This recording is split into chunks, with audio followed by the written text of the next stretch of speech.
Hoje nós vamos falar não só da menopausa, mas também outras coisas que são importantes no nosso dia a dia, né? Porque uma das grandes preocupações que se tem na menopausa é o medo de câncer, né? Principalmente o de mama. E infelizmente nós estamos tendo câncer não só de mama, mas em outros locais, mas de mama tem sido mais saliente, assim, né? Em pacientes jovens. Então, se nós tirarmos algumas lições, né, na prevenção, na menopausa, porque a menopausa a gente não consegue prevenir, mas os nossos hábitos a gente consegue mudar para poder chegar nessa fase de uma forma mais tranquila, né? Sandra, querida, nós temos pacientes, por exemplo, que não conseguem, não podem usar hormônios, né? Então a gente tem que também ter soluções para essas pacientes para melhorar a qualidade de vida. E uma das preocupações que nós temos é que quanto mais cedo as pacientes entram em menopausa, maiores os problemas. E como a incidência no câncer de mama ela ainda é mais alta na menopausa, mas ela vem aumentando numa faixa etária em mulheres mais jovens, então esses problemas cada vez mais eles vão aumentando, né? Dani Ramos, Ariane, Emanuele, Marisa. Aqui eu tenho pacientes que já usaram hormônio, pacientes que estão em uso de hormônio, pacientes que estão pensando em usar hormônio. É uma satisfação estar com vocês aqui para me ouvirem no dia de hoje. Todos bem-vindos, que Deus abençoe a todos. Andréia, também seja bem-vinda. Então, nós vamos começar a live oficialmente agora. Então, o nosso assunto hoje, em princípio, é para ser menopausa, né, e a polêmica no tratamento. Mais adiante vocês vão ver que não tem muita polêmica. É que cada um puxa a brasa para o seu assado e aí as polêmicas acabam acontecendo. Então, o que seria inicialmente a menopausa? Então, a menopausa, na verdade, ela não é um período longo. Então, nós temos o climatério e dentro do climatério acontece a menopausa. Então, o climatério, ele inicia, uns falam em 35, outros em 40 anos, e eles se estendem até o final da vida. E dentro desse período do climatério, acontece a menopausa. Então, a menopausa, ela corresponderia ao último ciclo menstrual que a mulher tem, e ficando um ano sem menstruar, a gente confirma a menopausa, então 12 meses. Inclusive, para aquelas pacientes que ainda têm risco de gestação, a gente acaba recomendando, né, que os métodos contraceptivos eles sejam abandonados somente depois de completar um ano, porque muitas vezes nós temos, né, o diagnóstico da menopausa é feito quando nós temos uma elevação do FSH, existe uma coisa que a gente chama de feedback negativo. Então, na hipófise, nós temos o FSH e o LH, que eles regulam os hormônios sexuais femininos. Então, quando o ovário diminui a produção ou para de produzir, o FSH sobe para tentar compensar, que é a mesma coisa que acontece com a tireoide, né? Então, quando o FSH está acima de 40, é um indício que a mulher já está em falência ovariana, né? Só que, na prática, o que a gente vê? Passa um tempo, a mulher está com 40, daqui a pouco ela baixou para 20, para 30. Então, é nesses períodos que ela tem um pico de ovulação que ela ainda teria risco de engravidar, né? Então, a gente tem alguns conceitos, assim, a menopausa, em que idade a gente entra em menopausa? Então, abaixo dos 40 anos é considerada menopausa precoce, né? Também se chama falência ovariana precoce ou FOP. A média é em torno de 47 a 57. No Brasil, em torno de 48 a 52, mas a gente tem pacientes que estão indo até 57. Assim como mudou o início da menstruação, que antigamente as meninas menstruavam mais tarde, hoje elas estão menstruando mais cedo, que é um fenômeno que a gente não tem explicação para isso, e muitas estão parando de menstruar mais tarde, né? Eu sempre digo para as pacientes que às vezes é melhor ter sintomas do que não ter. Eu já falei isso na live da endometriose, felizes as que choram, porque essas serão consoladas. Porque aquelas que sentem sintomas são aquelas que nos procuram desesperadas para fazer algum tipo de tratamento. Aquelas que não sentem nada, como tem muita polêmica em relação ao tratamento, existe o receio, o medo, elas acabam não usando. E em não usando, a gente vai ver tudo o que acontece quando não se usa hormônio, né? Então, a gente tem, por exemplo, a menopausa natural, quando a mulher entra naturalmente na menopausa, sem nenhuma intervenção medicamentosa ou cirúrgica. Quando a mulher tira o útero, por exemplo, e fica com os ovários, como é que ela vai saber que entrou em menopausa? Porque essas mulheres, elas só vão entrar em menopausa quando realmente o seu ovário parar de trabalhar, parar de funcionar. Então essas aí, o que eu costumo fazer? Eu geralmente vou fazendo exames do FSH, né, todo ano. Se a paciente não apresenta sintomas, a gente acaba descobrindo quando que ela entra em menopausa. Porque, seguidamente, a gente tem pacientes que não sabem quando entraram em menopausa porque não faziam exames ou o médico não solicitava, então elas não têm ideia de que período foi. Aquelas mulheres que tiram o ovário, elas geralmente entram em menopausa imediatamente pós-cirurgia. Por quê? Porque os ovários, tirando o útero, não menstrua, mas ficando os ovários, ele continua produzindo seus hormônios normalmente. Quando se tira os ovários, eu sempre brinco que eu sou uma defensora maior dos ovários, e eu, de pacientes minhas, eu só tirei o ovário até hoje em caso de câncer. Na minha prática diária, o câncer de ovário ele é raro, né? Mas ele está por aí. E, inclusive, tinha um médico de Minas que ele dizia uma frase, que eu já trabalhei com colegas meus, homens, que seguidamente eles tiravam os ovários das pacientes, né? E muitas vezes, quando era paciente minha, me questionavam: ah, tu não vai tirar o ovário? Daí eu dizia assim: não, o ovário tá saudável. E aí eu comentava essa frase, né? Cuidado com os cirurgiões masculinos, porque para eles não existe um ovário suficientemente bom para ser deixado e nem um testículo suficientemente ruim para ser retirado. Então o ovário se tira por qualquer coisa, mas o testículo só se for câncer. Então, realmente, para tirar o ovário, que muitas vezes a paciente ela chega na frente do médico, ela não sabe disso. Então o médico vai fazer a cirurgia, como o homem não tem ovário, não passa pelo período da menopausa, muitas vezes eles não sabem o que tirar um ovário causa na vida de uma mulher. Né? Até mesmo naqueles casos em que a paciente tem uma paciente minha recente, que é uma paciente que ela teve câncer de mama, e pelo tipo de câncer que ela teve, talvez não fosse necessário tirar os ovários. E ela me disse que ela não sabia que não era necessário, né? Até porque o câncer dela ele não tinha receptor de estrogênio positivo. Então essa é uma paciente hoje que sofre, né, desde o momento que tirou os ovários, é uma paciente relativamente jovem, que talvez pudesse ter, né, ser realizado um outro tipo de tratamento com menos dano para a paciente, né?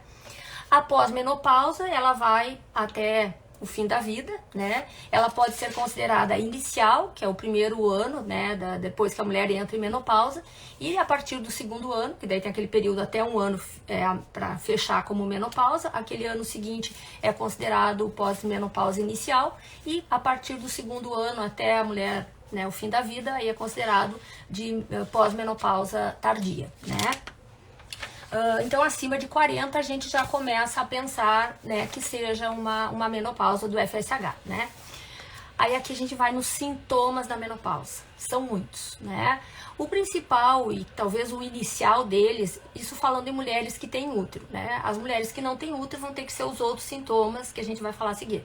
Mas a alteração no ciclo menstrual é o primeiro que ocorre. Então, inicialmente tem umas que acabam encurtando o ciclo, menstrua a cada 15, 20 dias, pode aumentar os dias de sangramento e depois começar a ter atrasos menstruais. Tem mulheres que menstruam e aquela foi a última menstruação e nunca mais vem. Então, as irregularidades menstruais, elas nem sempre são acompanhadas de sintomas, né? O principal sintoma, que é o que faz com que a paciente nos procure mais urgente, que nesses anos todos nós já tivemos pacientes assim desesperadas, literalmente, né, com sintomas muito intensos, que são os fogachos. O que seriam os fogachos? O fogacho é aquele calor que ele sobe como se fosse aqui do peito para cima, né? Ele pode dar a qualquer momento, a qualquer hora. Geralmente essas pacientes elas têm uma descarga de adrenalina quando acontece o fogacho. Muitas acabam tendo picos hipertensivos nesses momentos. Inclusive nós temos, eu já vi que tem duas delas por aqui, que eram pacientes que tinham receio de usar hormônio, porque uma era a mãe, a outra era a irmã, tinha tido câncer de mama, e elas não conseguem, na verdade, ficar sem o hormônio. Por quê? Porque a pressão delas sobe. Inclusive hoje eu tenho alguns colegas meus cardiologistas que me encaminham pacientes que eram pacientes saudáveis, não tinham nada de problema, né, com a pressão, e de uma hora para outra, sem motivo nenhum, a pressão começa a subir. E não é um subir 14/9, é 18/12, 19/14. Então essas pacientes, muitas vezes, nós conseguimos resolver isso somente com hormônios, né? Então os fogachos, eles acabam sendo uma causa importante de distúrbio do sono, e distúrbio do sono com tudo que ele traz junto, né? Aumento de peso, piora do emocional, piora da resistência à insulina, que é algo que a gente vai falar depois como um fator de risco para câncer, né? Em qualquer idade, mas principalmente na menopausa, né? O peso da paciente também está relacionado com os fogachos. Então, mulheres que têm um índice de massa corporal acima de 25, elas tendem a ter mais sintomas, né? Sintomas mais exacerbados, né, do fogacho. Depois a gente tem outros sintomas que eles começam a acontecer a médio, curto prazo. Então, aquelas pacientes que já vêm acompanhando com a gente, quando elas começam a ter os primeiros sintomas, nós já, que não tem contraindicação ao tratamento, nós a tratamos e essas pacientes elas não têm muitos os sintomas. Normalmente, esses que eu vou falar agora são pacientes que nunca usaram hormônios ou que passaram algum tempo sem usar e acabam tendo esses sintomas. Então, principalmente assim, os distúrbios do sono. Às vezes a dificuldade para iniciar o sono, às vezes até inicia o sono rápido, mas acorda várias vezes durante a noite. Com o passar do tempo, essas pacientes, em função de já terem um déficit de estrogênio, principalmente o estriol via vaginal, elas acabam acordando à noite para fazer xixi, né? Então, mais do que 2 vezes à noite, a gente já chama isso de noctúria. Então, muitas vezes, essas pacientes com uso de hormônio local, sempre, né, salientando que quando não tem contraindicação, essas pacientes a gente já consegue melhorar o sono quando melhora o trofismo ali, a lubrificação, né, da vagina, que a vagina e a bexiga, elas estão juntas. Quando a gente melhora a elasticidade, a mobilidade, a lubrificação da vagina, a bexiga também tem essa melhora, né? Distúrbios emocionais, né? Eu ainda não vi ela por aqui, mas eu tive agora recentemente uma paciente que eu até comentei com ela que eu ia falar sobre isso, que ela é uma paciente super tranquila, super zen, e aí ela veio pedir uma consulta de urgência, que de uma hora para outra ela se tornou assim insuportável, e inclusive ela chutou o cachorro, né? Daí eu disse pra ela que eu ia colocar esse sintoma como um sintoma de menopausa, né? Que a gente chama isso de labilidade emocional. Então a paciente está bem, daqui a pouco ela está triste, daqui a pouco ela está muito alegre, daqui a pouco ela está irritada, daqui a pouco ela está deprimida. Então ela fica nessas, né? Como se fosse uma tensão pré-menstrual constante, né? Além disso, o que a gente tem? Pode ter piora, quem já tem problema psiquiátrico, tipo bipolaridade, pode piorar nesse período, a depressão pode piorar nesse momento. Então, os problemas psiquiátricos talvez sejam os que a longo prazo, porque depois a gente vai falar num termo chamado janela de oportunidade, em que as mulheres teriam um período ideal para tratamento, mas os problemas emocionais, psiquiátricos ou psicológicos, como queiram chamar, normalmente são as pacientes que teriam benefício lá adiante na menopausa, quando ela já não tem mais fogacho, ela já não tem outros sintomas iniciais, mas o uso do hormônio teria um benefício nessa parte emocional. Inclusive, a gente tem colegas, eu conheci um colega que é um psiquiatra, que ele escreveu um livro chamado Tratado Mental da Mulher, que eu tive o privilégio de ler, e ele estuda o papel do hormônio no cérebro feminino. Então, é muito importante a ação do hormônio no cérebro da mulher. Então, os sintomas emocionais talvez sejam os que iniciam, né, como primeiros sintomas e persistem em muitas mulheres até, né, elas chegarem em algum médico que trate, que oriente, e aquelas que não têm, não conseguem, não podem, têm contraindicação, nós acabamos tendo que daí tratar a depressão com medicamentos e fazer terapia, né, que é o que acaba, por enquanto é o que a gente tem. Mas eu acho que a médio e longo prazo já tende a mudar. Outras coisas seria assim, palpitação, taquicardia, parestesia, que é a dormência nas mãos, fadiga extrema, dificuldade para sair da cama de manhã, muitas vezes acaba acordando cedo, né, que ela demora a pegar no sono, acorda várias vezes na noite e de manhã ela acorda mais cedo. Então é uma paciente que ela já inicia o dia dela cansada. Então, durante o dia essa fadiga piora, pode ter tontura, pode ter alteração auditiva, pode começar aí a parte mais externa, queda de cabelo, a pele mais seca, os olhos mais secos, né? Que muitas vezes nessa fase de transição ali acaba se confundindo, às vezes até achando que possa ser olho seco, tem uma síndrome de Sjögren que é autoimune que pode dar isso. Então são sintomas que aí eles aparecem mais, né? São sintomas que chamam mais atenção. Não tanto quanto fogacho, porque muitas vezes esses sintomas podem ser de outras doenças, né? E as pacientes às vezes acham que não é da menopausa. Dores, muitas vezes as pacientes elas não conseguem identificar se a dor é na carne, né, se é no osso, se é no músculo, então ela diz, doutor, tá me doendo a carne, porque ela não consegue identificar. Que não é aquela dor típica da artrite, por exemplo, dói a articulação. Não, é uma paciente que ela dói a articulação, dói o músculo, ela não sabe identificar. Então, é aquela paciente que sofre também com esses sintomas de dor. Tem algumas que acabam ficando assim com um odor um pouco diferente, né? Que pode acontecer tanto na menina quando ela está iniciando a menarca, ali, a primeira menstruação, também acontece que as alterações hormonais são mais ou menos semelhantes, né? Que a gente repete fases na vida. Quando nós nascemos com a mesma concentração de hormônios da nossa mãe. Depois a criança entra naquela fase em que ela não tem pelos, não tem seios, e essa criança, os níveis de hormônios dela é semelhante à mulher na menopausa. No período da adolescência, ali, quando ela inicia a menstruação, ela fica semelhante à dosagem hormonal dela da mulher que está entrando em menopausa. Então, esses são os ciclos que a gente acaba repetindo, né? Em relação a peso, a mulher geralmente tende a ficar com o metabolismo mais lento, ela acaba tendo um ganho maior de peso, uma dificuldade para emagrecer, muitas vezes elas têm mais fome, às vezes elas dizem, doutor, eu como a mesma coisa que eu comia, eu faço a mesma quantidade de exercício que eu fazia e eu não consigo manter o peso. E isso pode estar associado com a falta de hormônios, né? Aumento de pelos faciais geralmente é uma coisa mais adiante. Nós temos também, por exemplo, problemas que muitas vezes não são relevados. A osteoporose, muitas vezes se descobre uma osteoporose por uma fratura. Então, geralmente, aquelas pacientes que não têm sintomas, muitas vezes não vão usar hormônio. A osteoporose é uma das doenças que o hormônio ajuda a prevenir e tratar. E as mulheres muitas vezes descobrem uma fratura, né, porque elas não sentiam nada e não trataram. Um outro problema que nós temos muito e que não é diagnosticado é algo chamado sarcopenia. A sarcopenia é uma perda da força muscular. Então o hormônio ele também tem receptor nos músculos, então a força muscular também, né, inclusive uma que tem um efeito muito importante, que todo mundo pensa que é só na libido, a testosterona. Não, inclusive hoje ela tem estudos dela em tratamento da fibromialgia e da sarcopenia. Uma outra, normalmente se fala em menopausa e osteoporose, aí se esquece dos músculos, que acaba sendo a sarcopenia, a doença que dá, e a outra parte do nosso corpo que sofre muito com a falta de hormônios são as articulações.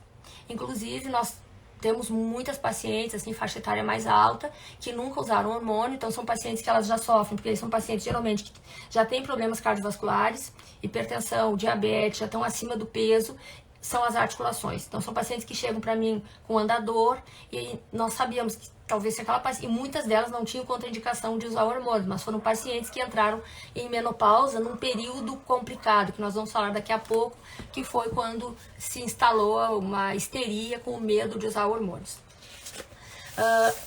Uma das outras coisas, que é uma coisa nova, até eu acho que agora depois do Covid esse sintoma ele tem acontecido mais. Existe um sintoma que agora no Covid ressuscitaram, chamado de brain fog. O que seria isso? Seria cérebro de algodão ou um nevoeiro cerebral. Passou uma nuvem e o que acontece? Esquece o que está falando, não sabe que palavra vai estar falando, daqui a pouco falta uma palavra, vai sair para pagar alguma coisa, esquece o que tinha que pagar, tem dificuldade de gravar não só palavras, mas situações, esquece nome de pessoas, números. Então, isso aconteceu muito no Covid, mas nós temos muitas pacientes que acabam dando um branco, é literalmente o que as pacientes falam, né? Elas acabam tendo um raciocínio mais lento, né? Uma dificuldade às vezes até de organizar as frases. Isso né, no Covid não aconteceu só com mulheres, com homens também teve, mas esse era um sintoma que era descrito anteriormente somente na menopausa, né? A longo prazo, daí nós teríamos já outros problemas, que seriam problemas do quê? Geniturinários, que seria a incontinência urinária, o ressecamento vaginal. Muitas pacientes acabam tendo um ressecamento vaginal tão importante que elas acabam tendo até uma aversão ao sexo, porque daí é dor. Então hoje a gente tem naquelas pacientes que não conseguem usar hormônio, nós temos outras, né, alternativas, como, por exemplo, o uso do laser vaginal. Então, esse é um sintoma que até pouco antes do evento do laser, essas pacientes elas sofriam muito, que eram pacientes que muitas não podiam usar hormônio nem local, e aquelas que podiam, muitas vezes, é muito ruim ficar aplicando 2, 3 vezes na semana, e normalmente essas pacientes, quando entram em idade na menopausa mais cedo e tem, né, os esposos são mais jovens, o que acontece? Aí acaba tendo uma dificuldade na relação. A outra coisa, com o passar do tempo, a mulher ela vai vendo assim as suas características, que o estrogênio, o estradiol, eu sempre digo que não existe colágeno melhor, estimulador de colágeno melhor que ele. A mulher ela vai perdendo as características assim, né, que são as caracteres sexuais femininas que são definidos pelo estradiol. Então elas vão ficando com o rosto mais alongado, vão ficando com os sulcos mais profundos, né, vão perdendo a massa muscular. Então, por exemplo, assim, tinha o contorno corporal, a cintura, a nádega, então vai ficando mais reta. Então geralmente isso acontece pela falta do hormônio. Então isso são sintomas que acabam, na verdade sinais também que acabam acontecendo mais adiante. O que são hormônios, né? Eu sempre digo que o que aconteceu com a terapia hormonal foi um crime para muitas mulheres. Por quê? Porque o hormônio, se nós for vermos o que é a definição de hormônio, então o hormônio ele é um mensageiro químico, então eles são substâncias que eles saem do seu órgão-alvo, né? Por exemplo, o estradiol, ele sai do ovário e ele vai, né? Assim como a vitamina D, que também é um hormônio e tem receptores em muitas partes do nosso corpo, o estradiol, por exemplo, ele também tem receptores em muitas partes do nosso corpo, né? Inclusive o homem, né? Na próstata tem, né? Receptor de estradiol. Então, no cérebro, no coração, nas artérias, na pele, no cabelo. Então, nós temos na vagina, quase todas as partes do nosso corpo. E se nós formos ver, será que o hormônio dá câncer? Aí, se a gente pensar, quem é que é o hormônio? O hormônio da tireoide é hormônio da hipófise, nós temos ali o FSH, o LH, a prolactina, a insulina do pâncreas. Então, será que é o hormônio que dá câncer? Então, eu vou tentar, daqui para frente, tentar fazer essa relação justamente para a gente pensar, porque se o hormônio dá câncer, não é na menopausa que a mulher tem a menor quantidade de hormônio, porque é quando ela está ou com pouca produção ou já praticamente ausente. E é o período que ela mais tem hormônio. Então, será que não teriam outros fatores que causariam isso? Porque daí, se fosse só o hormônio que causasse o câncer, as mulheres mais jovens deveriam ter mais câncer de mama. E não é isso que a gente vê. Então, será que a falta do hormônio também não estaria associada a isso? E aí nós vamos ver que tem muitos outros fatores que nós podemos prevenir antes da menopausa para tentar chegar nesse período sem câncer, pelo menos para nós ter a possibilidade, o privilégio de poder usá-los, né? Então, eu sempre falo em relação ao estradiol, um exemplo, ele saiu do ovário, caiu na corrente sanguínea, ele vai chegar em algum órgão-alvo, a célula-alvo, como a gente diz, e o receptor dele, ele geralmente ou está na membrana ou dentro da célula, do núcleo da célula. Só que o receptor do estradiol, ele é um receptor meio promíscuo. Todo mundo que chega ali entra. Eu já falei isso lá na live da endometriose, nós temos, já publiquei esses dias na minha página do Instagram, um termo chamado de disruptor endócrino. O que é isso? São substâncias químicas, que hoje já tem descrito mais de 350 substâncias, que elas são encontradas aonde? No plástico, tipo BTA. Nós temos, por exemplo, na maquiagem, nos alimentos, agrotóxicos, pesticidas. E ali, tipo, esses dias eu também compartilhei sobre, até está lá no Código de Defesa do Consumidor, uma pesquisa que eles fizeram. Nesse pacote tem veneno, que as traquinas, por exemplo, das bolachas, que são as que as crianças provavelmente mais comem, era a que mais tinha agrotóxicos, tinha 6. Os alimentos ultraprocessados, que foi uma paciente esses dias me pediu na caixinha das perguntas para mim falar sobre isso, né, na menopausa. Então, na verdade, já começa na infância. Então, por exemplo, se as crianças, a maioria das mães hoje já sabe que esquentar a mamadeira no micro-ondas é um veneno, mas e quando a gente tem, por exemplo, a mamadeira que esquenta no banho-maria? Então, esquentou, liberou esses produtos do plástico. Hoje já se tem muitos produtos, principalmente infantis, que já não tem esses produtos. Então, esses produtos, eles entram, ocupam lugar, né, que o hormônio ocuparia na célula, como se fosse uma chave com uma fechadura. E aí, além do hormônio não entrar e fazer a função que ele teria que fazer, ele vai ficar em excesso circulando no corpo. E ali no local onde ele deveria agir, quem é que vai estar fazendo a função de mudar o nível do DNA da célula? É o produto cancerígeno, né, tóxico. Então isso talvez seja a chave para, né, lá na frente, ou talvez não muito longe, que a gente possa daqui a pouco ter uma diminuição até nível dos cânceres que nós temos tendo hoje. Não só no de mama, mas a endometriose, qualquer...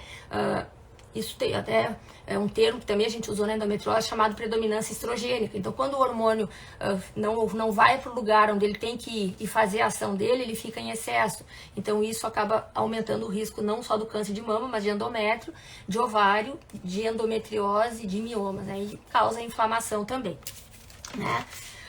Então, o que a gente teria, por exemplo, do estradiol? Quais são as funções importantes do estradiol? E sabendo dessas funções, nós teríamos daí os problemas que a falta dele causaria. Então, ele promove a síntese de várias proteínas, além de algumas substâncias vasodilatadoras, por isso que ele teria um efeito benéfico na hipertensão, né? Até na prevenção, né, de doença cardiovascular. Porque o que aconteceu? Com medo de usar hormônio pelo risco de câncer de mama, nós começamos a ter muitas perdas por doenças cardiovasculares. Não me lembro se foi 2015, 2016, teve uma pesquisa aqui no Brasil, uma estatística que morria uma a cada 2 de doença cardiovascular, enquanto morria uma a cada 26 de câncer, então pela falta do hormônio. E além disso, ele participa que a gente falou antes em relação ao peso, ele regula a taxa do metabolismo da insulina, no metabolismo da gordura.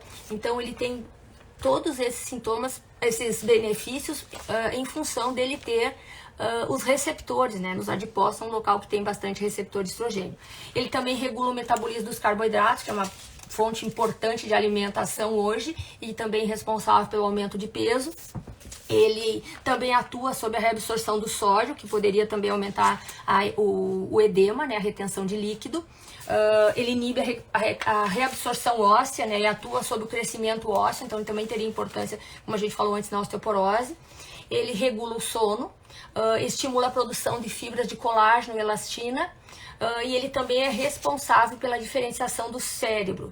Então, a importância, como eu falei antes, ele exerce ações neuroprotetoras, neurotróficas, ele faz uma proteção contra o estresse oxidativo, ele evita a hipoglicemia e controla o dano causado pela proteína amiloide, que é a principal causa hoje de Alzheimer e demência. Além disso, ele estimula a produção de fatores de crescimento neural, aumentando a concentração de neurotransmissores, como a dopamina, a serotonina e a noradrenalina. Então, por isso que ele mexe muito, a falta dele mexe muito com a parte emocional. As mitocôndrias, que são as nossas fontes de energia, também são ricas em receptores de estrogênio. Então, imagina o que a falta de estrogênio faz por não agir a nível das mitocôndrias, né? Que elas são consideradas a nosso combustível, né? A estrona, o segundo estrogênio. Então, eu esqueci de falar antes, é um estrogênio, ele tem o estradiol, a estrona, o estriol e o estetrol. O estetrol é produzido pelo fígado fetal e acontece só na gestação. A estrona, quem é minha paciente já sabe disso, eu sempre monitoro a estrona. Não só na menopausa, mas durante o uso de contraceptivos, né? Porque normalmente não se... Né, o pensamento, já escutei isso quando eu fazia palestra anticoncepcional, que não adianta a gente a gente fazer dosagem de hormônios durante o uso de contraceptivos, e foi aí que eu descobri que tem alguns contraceptivos que eles aumentam exageradamente a estrona, que a estrona, teoricamente, seria o estrogênio que teria ele, na menopausa, é o que ele tem mais em abundância. Talvez aí esteja a explicação por que as mulheres que mais têm câncer de mama, por que a menopausa é o período em que a mulher mais tem câncer de mama, porque a estrona é o hormônio nesse período mais circulante. Ela até teria algum benefício a nível de colesterol, de triglicerídeo, mas ela tem metabólitos dela que são maléficos, né? Que é o 16-alfa-estrona e o 4-hidroxiestrona. Então, esses metabólitos da estrona é que seriam talvez os grandes problemas. Já tem em alguns grupos que o pessoal já vem estudando a metabolização dos hormônios e talvez sabendo dessa metabolização, evitando essas vias de metabolização, nós possamos usar hormônio em pacientes que já tiveram câncer de mama, por exemplo. Então, isso é uma coisa que não está muito longe de nós. Então, talvez isso seja uma luz no fim do túnel. Provavelmente sejam aquelas pacientes que não têm estrogênio positivo, né, de receptores de estrogênio positivo, né, no câncer da mama. Então, quando acontece um desequilíbrio entre a estrona e o estradiol, realmente é quando a gente tem um risco maior de acontecer o câncer, né? E uma coisa que eu tenho ficado preocupada, porque eu não sei se os meus colegas fazem, mas eu de um tempo para cá eu venho solicitando o estradiol, o estrona, o estriol os convênios não pagam, então eu acabo não pedindo, mas na gestação. Eu estou com uma paciente minha que está agora com umas 36 para 37 semanas, está no final da gestação. Há um mês atrás a gente fez uma dosagem de estradiol, ela tinha 15.994.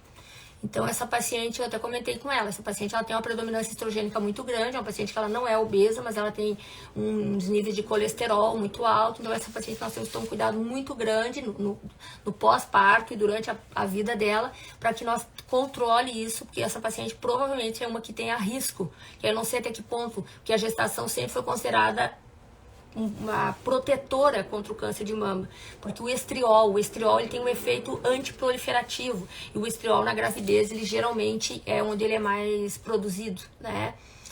E aí o estriol, ele seria o hormônio que é produzido mais na gestação, e ele é o que teria um melhor efeito a nível do sistema geniturinário, né? Tanto que as pacientes acabam, no mercado nós só temos um, que é o Steli, que as pacientes acabam usando, que tem uma melhora bem importante a nível de muitas vezes pacientes com incontinência urinária, que a gente usa tópico, aquelas que, né, não usaram, já está no período que não dá mais para usar hormônio, e a gente tem uma resposta bem boa nesse período, né? A progesterona. A progesterona, ela é um hormônio, assim, muito importante, só que, infelizmente, na nossa medicina tradicional, ela é usada somente para proteção de câncer de endométrio. Só que a progesterona, por exemplo, quando ela é usada via oral, ela tem um efeito hipnótico muito grande para sono. Essa semana eu tive umas 3 pacientes minhas que disseram, doutora, é uma maravilha. Então, a gente tem conseguido tirar, por exemplo, pacientes que são viciadas em os benzodiazepínicos, né, que são hipnóticos, e a gente tem trocado não, né, quando as pacientes chegam, tem indicação de usar hormônio, a progesterona via oral, na dose de 100 miligramas, ela consegue, né, ter uma qualidade de sono muito boa. Então, ela também tem um efeito antiproliferativo na mama, porque daí na medicina tradicional, em mulheres que não têm útero, a progesterona não é usada. Inclusive, nós acabamos passando por, né, malucos, às vezes, por outros colegas de outras especialidades que ainda estão lá 20 anos atrás, que não se usa progesterona a não ser para proteção do endométrio. Só que nós sabemos que quando a mulher tem TPM, por que acontece a TPM? Altera o emocional, a mulher não dorme, fica irritada, ela incha, pela queda da progesterona. Então, quando ela cai no período pré-menstrual, dá todos esses sintomas. Então, a progesterona, ela tem esses benefícios, né, também na menopausa. Então, quando ela é usada, porque ela pode ser, depois a gente vai ver em relação a como é que ela pode ser usada na menopausa. Então, na paciente, por exemplo, que tem problema de sono, o ideal é usar a progesterona contínua no mês todo, que tem um esquema que a gente usa 14 dias no mês, 12 dias no mês, para proteção de endométrio já resolveria. Então, ela também tem algumas, além dela ter essa ação no sono, ela também teria uma proteção, né, evitar a proliferação no endométrio, e não é, então a progesterona, assim como o estrogênio, ele é um hormônio proliferativo, a progesterona, ela é um antiproliferativo, então ela também poderia proteger, também protege contra o câncer de mama, não só contra o câncer de endométrio. Então ela teria esses benefícios. Outra coisa que ela também faz é uma ação antidepressiva, ela tem uma ação na regulação dos eletrólitos, né, que ela evita o edema, né, e ela também tem, que todo mundo acha que a libido, ela só está associada com a testosterona. Não, a progesterona também tem um efeito, né, importante na libido. Quando ela está em sinergia com o estrogênio, os dois juntos potencializam, né, a proteção do osso, né, contribuindo para a melhora da qualidade da densidade mineral óssea. O outro hormônio que também nós poderíamos usar na menopausa é a testosterona. Como eu referi lá no início, que ela não seria só para libido, mas a testosterona ela também tem outras funções, né? Como referido antes, na parte tanto de músculos, né, quanto que seria uma das indicações dela na fibromialgia, que a gente tem pacientes que já tivemos esse resultado, e não só em pacientes jovens. Então a testosterona é um hormônio que pode ser usado com outras indicações que não só a libido.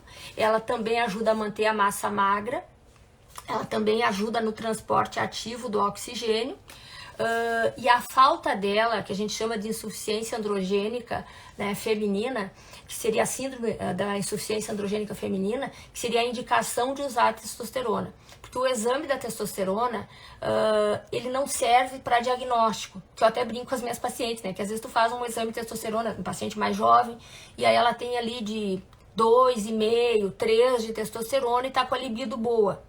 Então, o exame da testosterona, ele só serve para acompanhamento. Então, os sintomas da síndrome de insuficiência androgênica feminina é que nos determina, indica o uso da testosterona, que seria a diminuição da libido, desânimo, disposição, perda da massa muscular, dificuldade em ganhar massa muscular, oscilação do humor, alteração da memória. Então, esses também são sintomas, a concentração também são sintomas associados com a falta de testosterona.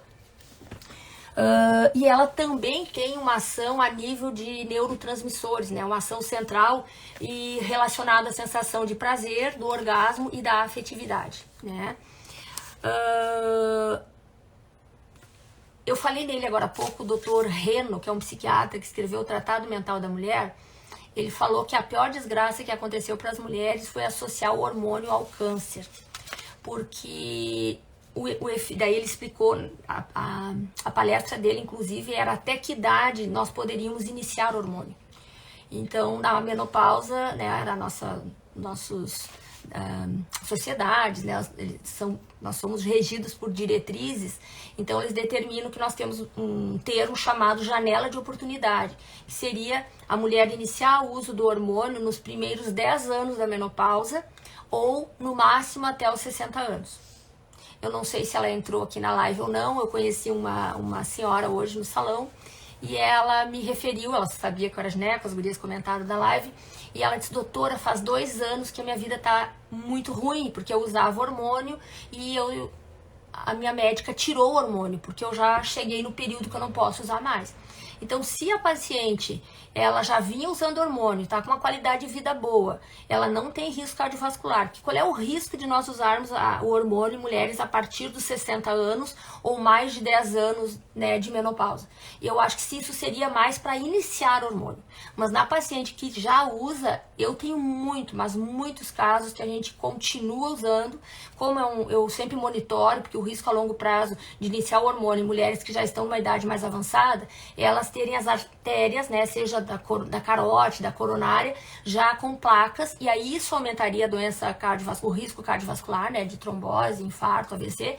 Mas aquela paciente que ela já vem usando, a gente monitora, e se essa paciente não está, e geralmente o que é a experiência que a gente tem, que essas pacientes, a maioria das vezes, elas não têm depósito de gordura nas artérias, aquelas pacientes que já vêm usando. Então, na prática a gente vê isso. Então essas pacientes eu acho que a gente pode continuar usando, justamente porque o benefício dela estava sendo visto. Então, a partir do momento que tu para de usar, a paciente volta a ter o que ela tinha antes. Porque tem mulheres que nós não sabemos por que acontece isso, tem mulheres que têm, né, principalmente os fogachos, que é o que essa paciente referiu hoje, pro resto da vida. Então, nessas pacientes, se ela se sente melhor usando e não tem contraindicação absoluta de uso, a gente geralmente consegue usar.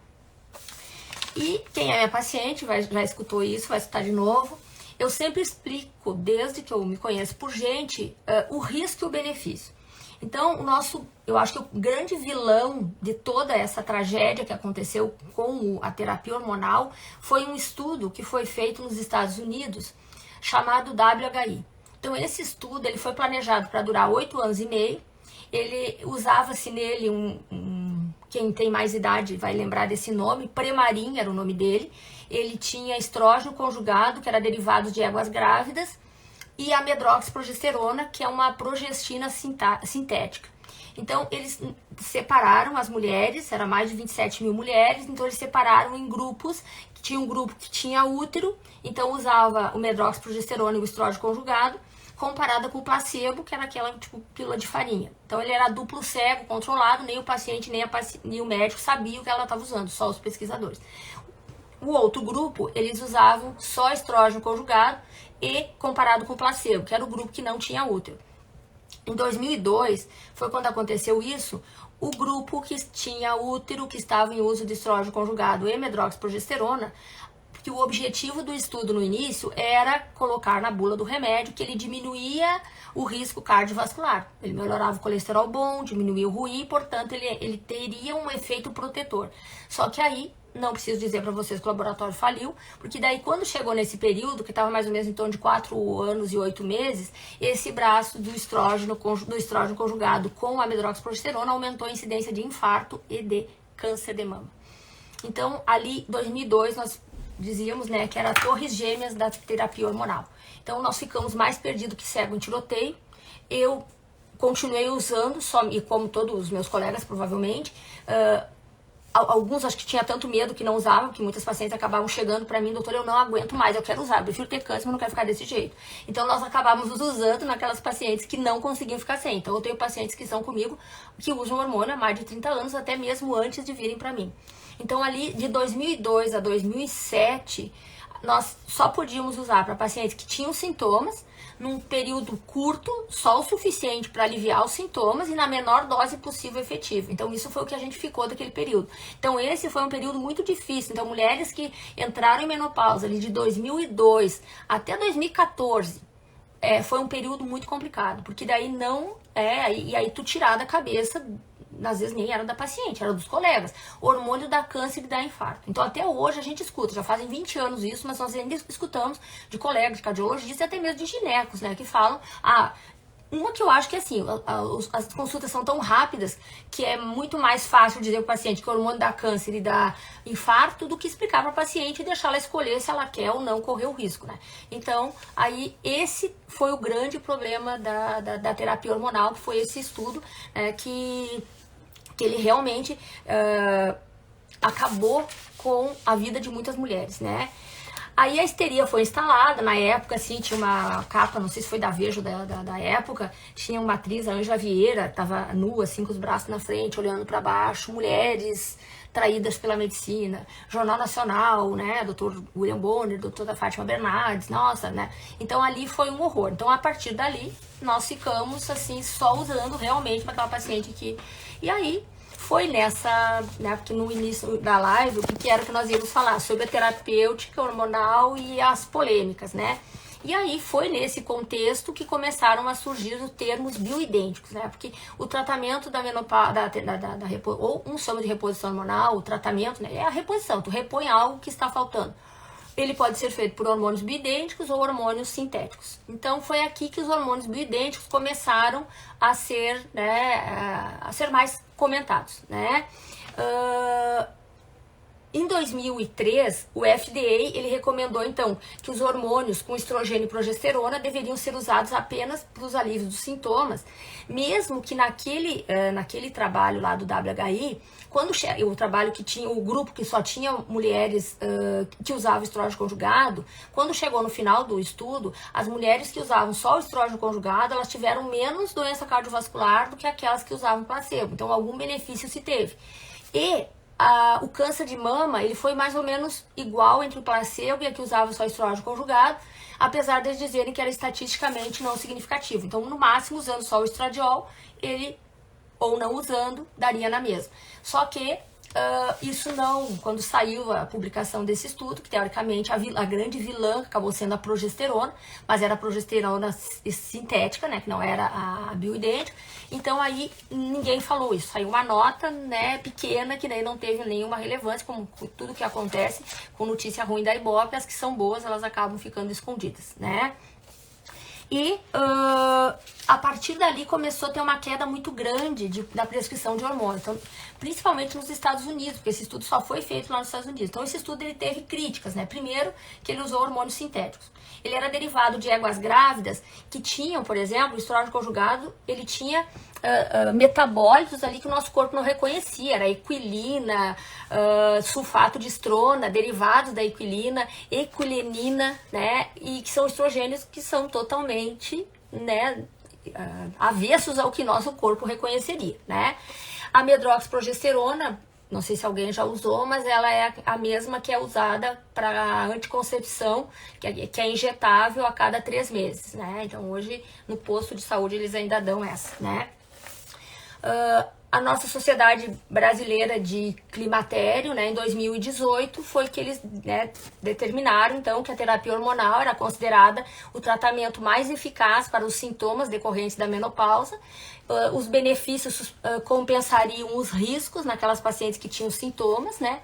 E que era esse a janela de oportunidade. Então era para ser usado em mulheres abaixo de até 60 anos e até 10 anos que tivessem entrado em menopausa. Só que aí o estrago já estava feito, né? Então, por mais que já tenha sido publicado isso, que a nossa sociedade tenha aceito isso, a gente acabou, né, tendo muita dificuldade, porque tinha muitos pacientes que chegavam para mim e diziam assim, doutor, eu não quero usar hormônio, eu tenho medo de usar hormônio. O que eu fazia? Mesmo a paciente dizendo isso, eu explicava para ela o que tinha acontecido, né, os riscos e benefícios e colocava no prontuário dela, não falar mais sobre hormônio. E combinava com a paciente, o dia que tu quiseres falar comigo sobre hormônio, você vai me pedir. E eu já avisava, se daqui a alguns anos tu aparecer aqui me dizendo, doutora, eu tô velha, eu tô acabada, e por que... Aí eu vou dizer, foi tu que escolheu isso, porque eu sempre dei o direito de escolha da paciente. Até hoje eu faço isso. A paciente quer usar hormônio sintético, ela usa. Ela quer usar hormônio bioidêntico, ela usa. Porque tem muitos pacientes que acabam não se adaptando com o bioidêntico. Então a gente acaba tendo que ter essas alternativas. Então eu digo que eu sou sempre muito democrática. Então isso foi algo que a gente sempre... orientou as pacientes. E mesmo assim nós ainda temos isso dentro da própria ginecologia, né? Dos médicos ainda, né, assustarem as pacientes em relação ao câncer de mama associado com hormônio. E o infarto, né? Que a gente hoje já sabe que não é bem assim, né? Então, os hormônios bioidênticos, na verdade, eles já existiam lá na década de 1970, o Dr. John Lee, que foi ele que introduziu aquele termo que eu falei anteriormente, eu tinha falado da endometriose, que é a predominância estrogênica. Então, ele lançou um livro, o que seu médico pode não ter te contado sobre a menopausa, né? Só que ele não falou no termo bioidêntico, né? Ali ele usava, teve um outro médico, John Reut, que lançou um livro em 97 que era Reposição Hormonal Natural para Mulheres com mais de 45 anos. Mas foi em 2006 que teve um lançamento de um livro, até eu consegui comprar o livro, ele chegou agora recentemente, da Suzanne Somers, que era A Verdade Nua e Crua, Ageless, né? A Verdade Nua e Crua sobre os hormônios bioidênticos, com uma grande repercussão na mídia. Ela era atriz, cantora, né? Então foi onde ela realmente... O termo bioidêntico 2006 foi quando ele começou a ser aventado, né? Então, o que são hormônios bioidênticos? Então, eles são hormônios, porque quando se fala em hormônio bioidêntico, quem defende os hormônios bioidênticos, eles passam a ideia que é um hormônio natural. Não, o hormônio bioidêntico, ele também é um hormônio sintético, mas ele é feito com produtos, né, semelhantes aos hormônios que nós produzimos no nosso corpo. Então, ele tem a mesma estrutura química, a mesma estrutura molecular, né, que são encontradas nos nossos hormônios que são produzidos pelo nosso corpo. Então, eles podem ser manipulados ou feitos pela indústria farmacêutica. Porque o que acontece? Que como tudo tem polarizado, assim como tem direita e esquerda, né, o branco e o preto, a gente também na terapia hormonal aconteceu isso. Então, nós temos os bioidênticos e os sintéticos. Só que aí nós temos o quê? O primeiro hormônio bioidêntico que foi estudado e, na verdade, foi comercializado no Brasil, ele era um hormônio bioidêntico fabricado pela indústria farmacêutica em forma de adesivo, que foi o Extraderm TTS, que hoje ele já nem é mais comercializado. Então, a indústria farmacêutica também faz hormônio bioidêntico. Então, o hormônio bioidêntico não é só os hormônios manipulados. Então, hoje tem uma coisa chamada marketing digital. Que talvez as pacientes não se deem conta, só que elas acabam mandando pra gente, doutora, a senhora viu isso? Doutora, olha só. Então tem uma colega aí que tá fazendo marketing digital, vou contar pra vocês o que nunca te contaram sobre hormônios bioidênticos. Claro, dali uma semana, 15 dias, ela tava lançando o curso dela para pacientes, né, para mulheres leigas. Então a gente sabe que tem, cada um puxa a brasa pro seu assado. Então assim, o pessoal dos hormônios bioidênticos, o que eles dizem? Eles ainda, que defende os hormônios bioidênticos manipulados, eles ainda estão lá no trabalho de 2002, há 20 anos atrás, eles ainda citam o hormônio derivado de éguas grávidas, que já nem é, eu pelo menos nunca fui muito fã dele, praticamente não usei, mas ele já não é mais comercializado, então ele já não é mais, né, para nós pelo menos não é mais propagado desde aquela época, mas ainda falam como se todos os hormônios que são fabricados pela indústria farmacêutica fossem aquele hormônio. Não! Então a indústria farmacêutica ela também produz. Então nós temos várias formas de hormônios bioidênticos, tanto em comprimido, quanto em adesivo, quanto em gel, fabricado pela indústria farmacêutica. Por outro lado, a indústria os que defendem os hormônios sintéticos fabricados pela indústria farmacêutica, que é quem faz a maioria dos estudos, inclusive esse estudo catastrófico ali do WHI, foi feito pela indústria farmacêutica junto com as sociedades médicas. Então, o que eles dizem? Que os hormônios bioidênticos manipulados, eles não têm segurança, eles não tem comprovação científica, que não é verdade. A gente usa na prática e ele funciona bem. Então a gente tem pacientes para os dois públicos. Então a polêmica, não existe polêmica. É só a gente ter esse entendimento. Então sempre a gente tem que ter uma mentalidade crítica. Quem está falando aquilo? Qual é o interesse que aquela pessoa tem? Porque dentro do consultório, o que eu digo para os pacientes? Porque dela já chega assim, com medo de usar hormônio. Aí um diz uma coisa, outro diz outra. Eu não sei até que ponto o excesso de informação é benéfico ou não. Então, eu tenho sorte que as minhas pacientes acabam confiando na gente e a gente tem tido bons resultados a longo prazo.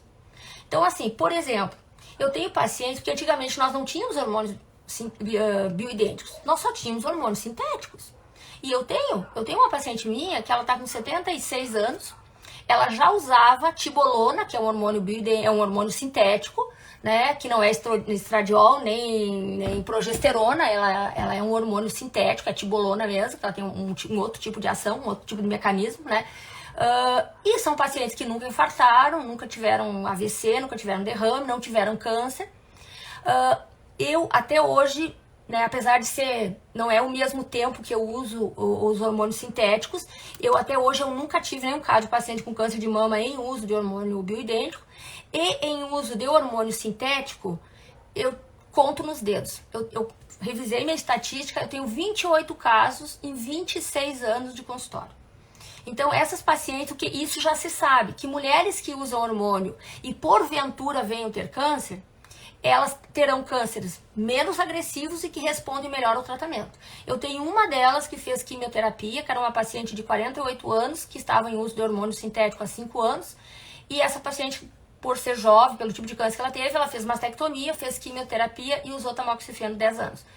As outras, eu tive acho que uns 6, 7 casos ali, não me lembro exatamente, que foram pacientes que fizeram mastectomia bilateral e não precisaram nem usar tamoxifeno. Então nós temos, né, em termos da quantidade de pacientes que tem câncer sem usar hormônio, comparado com a quantidade de pacientes que usam hormônio, sejam eles sintéticos ou não, ou bioidênticos, é muito menor a incidência. Porque aí, quantas tiveram câncer de mama sem nem usar hormônio, nem usar anticoncepcional, nem usar hormônio na menopausa, a gente perde a conta.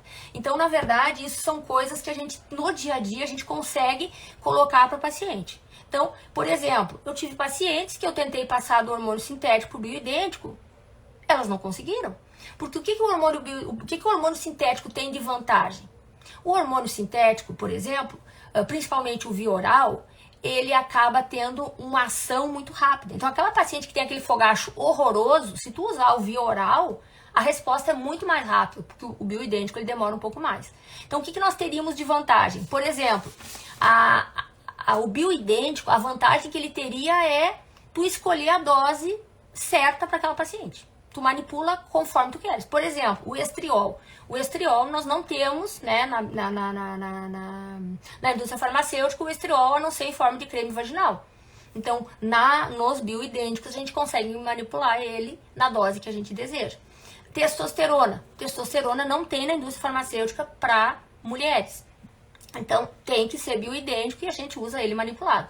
Hoje, os hormônios bioidênticos, eles têm sob a forma de quê? De comprimidos, implantes, gel e adesivo. Então, nomes comerciais, assim, né? Não tem muitos. Então, adesivo tá difícil da gente encontrar. Então, tem diferença. Por exemplo, as progesteronas que são encontradas nos hormônios sintéticos, todas elas são progestágenos, progestinas. Elas são sintéticas. Nenhuma delas é bioidêntica.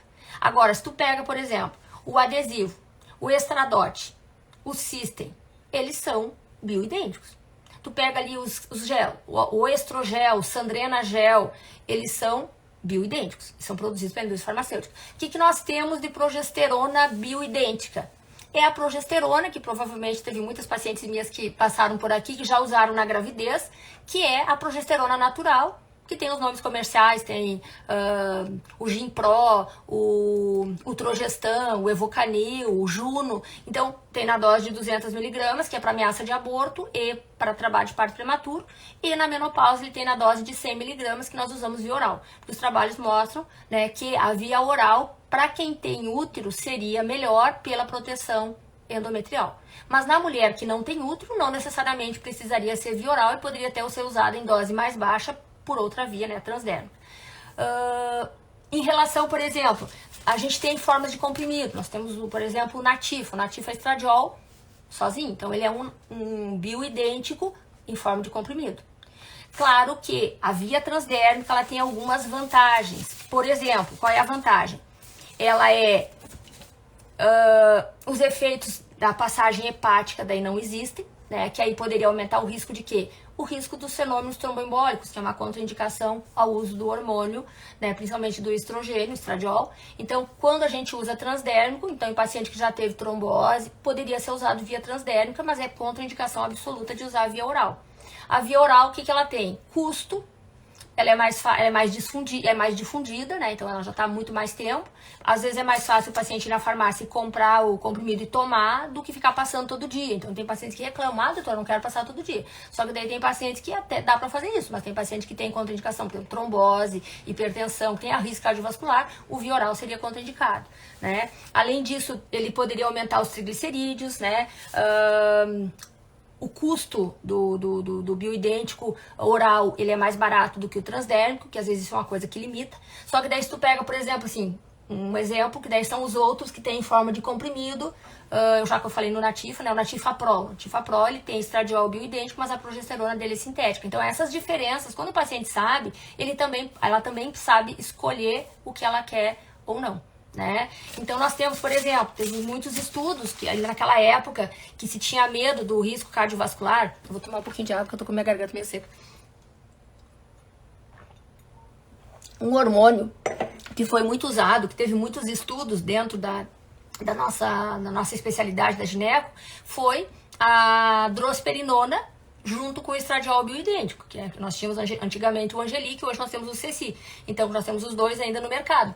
Então, para paciente que tinha hipertensão, risco cardiovascular, ele era um dos que era usado, né? Então, nós, como médicos da medicina tradicional, nós tivemos muitos, né, estudos publicados em relação a isso, né? Então, esse foi um dos hormônios que a gente, na época que não tinha bioidêntico, nós acabamos usando, eu pelo menos usei, em muitas pacientes, e ainda tenho algumas pacientes, né, que eu tenho umas aqui que já passaram, que eu ainda continuo usando, porque elas se adaptaram muito melhor com eles. Aí, claro, o que tu pode usar? Daí tu pode associar, por exemplo, uma testosterona transdérmica, que aí ela não tem, então essas associações que podem ser feitas. Então a grande vantagem do bioidêntico manipulado é que ele pode ser individualizado a dose.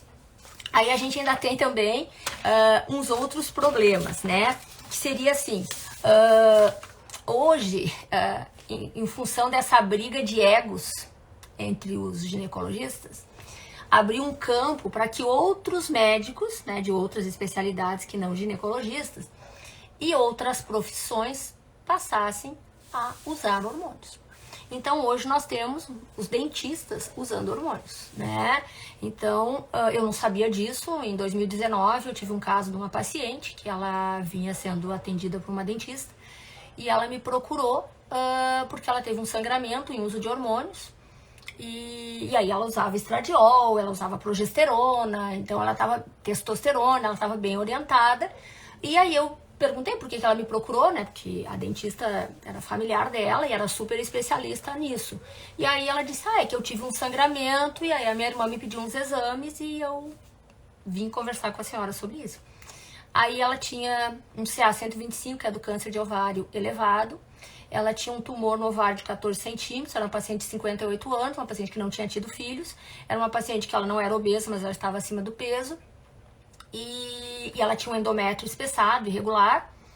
E ela tinha outros marcadores. Ela tinha um CA19,9 elevado, que é essa paciente era do tipo sanguíneo B, não sei se a paciente não estava com câncer de pâncreas, na eco não aparecia nada, mas o 19,9 também pode aumentar em câncer de endométrio.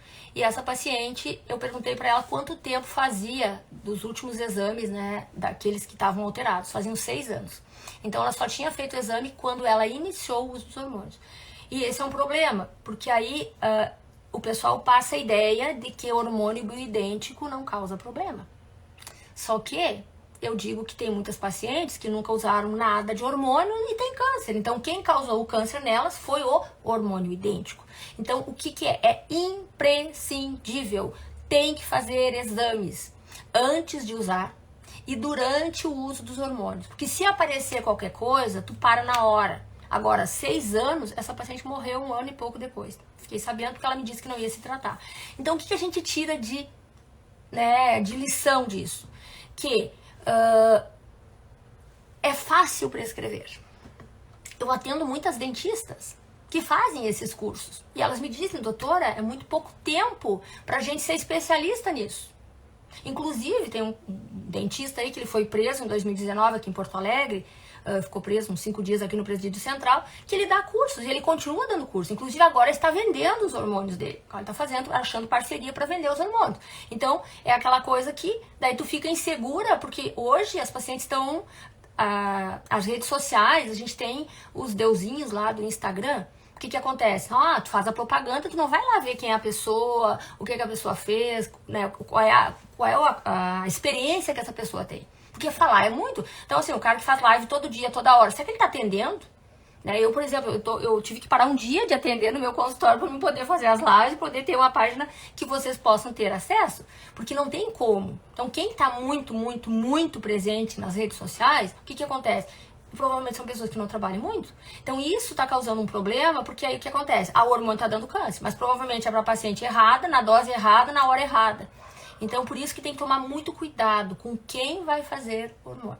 Inclusive, esses dias uma paciente minha foi convidada por uma amiga para consultar com uma doutora no interior aqui próximo, e aí a doutora era dentista. E aí assim, a doutora queria fazer um contrato com ela de 6 meses para ela acompanhar ela durante o tratamento, né? Que eram com hormônios de nanotecnologia, que aí vem a outra coisa.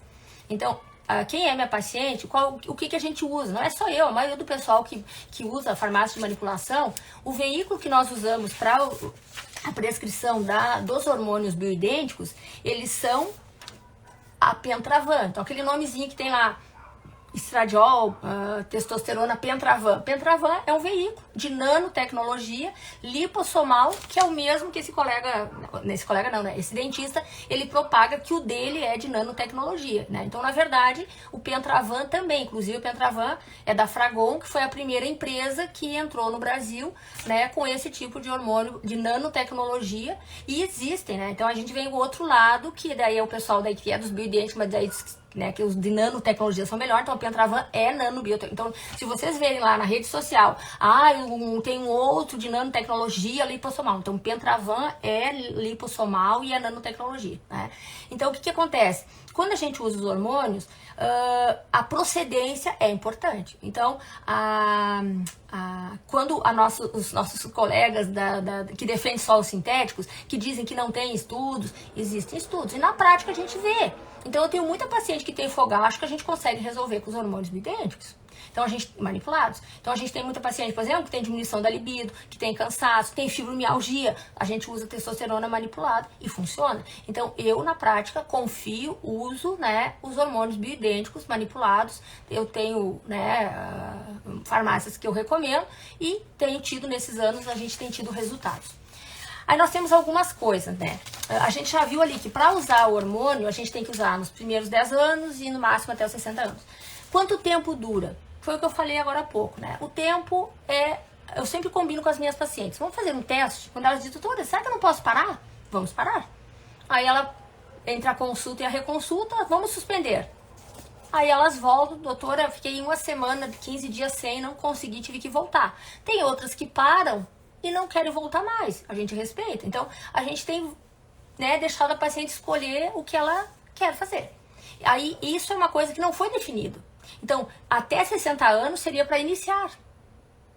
Esse colega que eu falei antes do psiquiatra, ele comentou um caso de uma paciente dele de 71 anos, que era uma paciente que estava numa depressão severa, na cama, tinham tentado todos os esquemas antidepressivos possíveis e ela não respondia. O próximo tratamento era o eletrochoque. E ele resolveu conversar com o gineco dela na época, tinha hormônio injetável, e eles fizeram hormônio injetável nela e em um mês ela saiu da cama. Então, assim, será que a gente priva essas pacientes? Se ela não tem contraindicação, eu acho que no emocional é uma das indicações que talvez nós, né, eu acho que daqui a pouco vai ser uma que vai ser aceita para tu iniciar o hormônio depois desse período, se a paciente não tem contraindicação para melhora da parte emocional, né? Então, não tem uma definição máxima até tal idade. Né? Então, paciente minha que está bem adaptada, que usa, para e não se sentiu bem, volta a usar. Então, a gente não tem um tempo, usa 5 anos, 7 anos. Tinha um médico de Minas, que eu falei nele antes, Lucas Viana Machado, que ele dizia, ele botava lá um F bem grande. Então, quer dizer, teve uma época que a gente só usava 5 anos, né? Então, aí tu quer dizer que 5 anos a tua paciente vai ficar bem e depois ela se FODE, né? Então, ele disse que com a idade que ele tinha, ele já podia falar isso, né? Então, a gente realmente vai individualizando os casos, né? Conforme as pacientes vão vindo. Como a gente é regido pela nossa sociedade, a Sociedade Brasileira de Climatério, ela indica para quê? Ela indica nos sintomas vasomotores, na síndrome genito-urinária, na prevenção da massa e da perda de massa óssea, na fratura por fragilidade e na síndrome, na falência ovariana precoce. Então seria só nisso. Mas ela haveria benefícios, né, na melhora da vida sexual, nos distúrbios do humor, que aumentariam os riscos cardiovasculares, o diabetes tipo 2, a pior da qualidade de vida. Eu acho que ela está muito além disso. Como a gente falou antes, todos os benefícios dos hormônios, então eu acho que a terapia hormonal ela está muito além só dessas indicações da nossa sociedade. Aí nós temos, assim, contraindicações. Quem não pode usar? Então, assim, até o momento, câncer de mama tem sido contraindicação absoluta, mas esses conceitos estão sendo revisados. Já tem alguns grupos, né, que sempre está buscando. Teve um tempo atrás que foi feito um estudo com a própria tibolona para ver se haveria risco de recidiva do câncer de mama. Foi um estudo, como era um hormônio sintético, daí acabou não se indicando ela daí em uso em paciente, porque ela tinha um poder assim de não deixar a mama muito densa. Então poderia de repente ser não ter o risco, né, de recidiva do câncer, só que em princípio isso não se confirmou e aí não foi indicada para uso. Então esses estudos eles estão sempre acontecendo, mas como eu falei antes, estudando-se as vias de metabolização dos hormônios, talvez essa seja uma contraindicação que não seja totalmente absoluta como é hoje, que ela passe daqui a pouco para contraindicação relativa. Câncer de endométrio, na paciente que está com câncer de endométrio ou algum sangramento vaginal não diagnosticado, daí é contraindicação absoluta, né? A porfiria, que é uma doença hepatobiliar, principalmente por via oral, que daí via oral seria contraindicação absoluta, mas por transdérmica não seria tão absoluta assim, pode ser relativa. No lúpus também é uma contraindicação relativa, né? O risco de ativação da doença pelo estrogênio. As doenças tromboembólicas, daí o risco seria a via oral, né? A transdérmica não. A doença arterial já instalada, que daí seria o que a gente falou antes, por exemplo, se a paciente está com 55 anos, ela entrou em menopausa com 40, e a paciente está cheia de placas, né, na carótida, na coronária, não dá para usar, então é uma contraindicação. Acho que a idade talvez não fosse a contraindicação, mas a situação da paciente sim. Paciente que já teve infarto agudo prévio, né, ou que já esteja mais de 10 anos na menopausa, no meu entender, eu acho que se a paciente tiver com o risco cardiovascular ainda não comprometido, se ela tem sintomas e ela tem desejo e o risco, né, compensa, o benefício compensa o risco, a gente pode conversar com a paciente, né? Então sempre é a individualização dos casos. E pacientes que já tiveram câncer, por exemplo, câncer de ovário.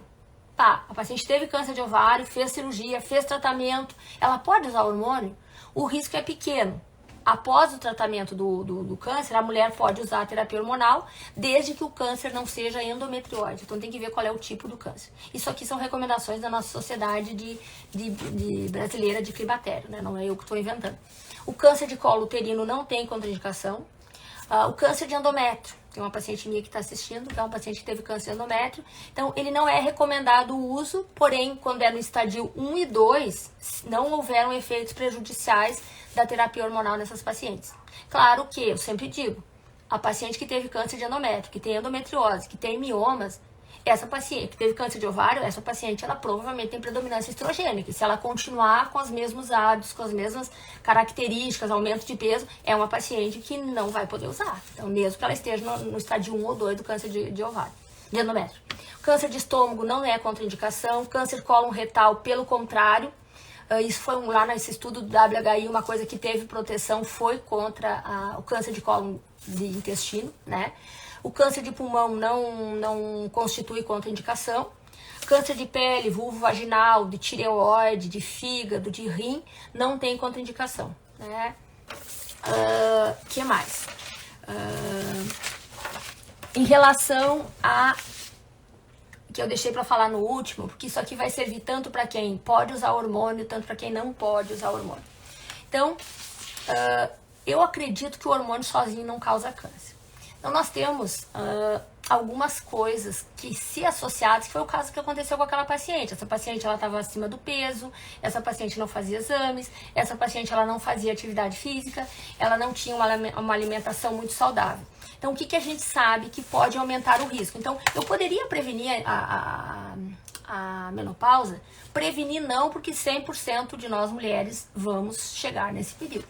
Né? Umas vão ter sintomas, em torno de 80% vai ter sintoma de leve a moderado, em torno de 20% é assintomática. Né? Então, graças a Deus que 80% vai sentir alguma coisa e vai procurar ajuda. Então, o que nós teríamos de risco? Então, por exemplo, má alimentação. Então, produtos ultraprocessados, como a gente falou agora há pouco, que possuem aqueles produtos químicos que são cancerígenos, que são tóxicos, que estão no nosso dia a dia, né, que seriam os disruptores endócrinos. O sono ruim, isso eu toco na tecla, né, todos os dias com as minhas pacientes. Se nós queremos ter saúde, temos que ter um sono saudável. Então, no paciente que não consegue, eu atendo muitas pessoas que trabalham no polo, que eles trabalham em turnos. Então, essas pessoas, o que elas têm que fazer? Elas têm que repor a melatonina que elas não produzem. Que o melhor horário de sono é tentar dormir entre 10 e 10 e meia para pegar o pico da melatonina entre 1 e 2 da manhã. Porém, né, nessas pessoas que não conseguem, a gente tem que achar uma forma delas reporem a melatonina que elas não produzem. Porque a melatonina, ela é um potente antioxidante e, como tal, ela tem muitos benefícios. E uma delas é em relação ao câncer. Então, a falta de melatonina também aumenta o risco de câncer. Então, sono ruim, má alimentação. Terceiro, estresse. Tem um outro fator que às vezes não é muito comentado. Então, principalmente o câncer de mama, que é o que mais se tem medo na menopausa. Então, já teve um estudo feito na Finlândia, uns anos atrás, que problemas emocionais, relações traumáticas, frustrações profissionais, separações dos pais, né? Abuso, abandono, seja por pai, por parceiro. Então, tudo que é relação, eu sempre digo para os pacientes, relacionamentos conflituosos podem dar câncer. Então, eu acho que isso também é um fator muito importante, que não, tu pega uma paciente, né? Eu tive agora recentemente uma paciente que consultou comigo.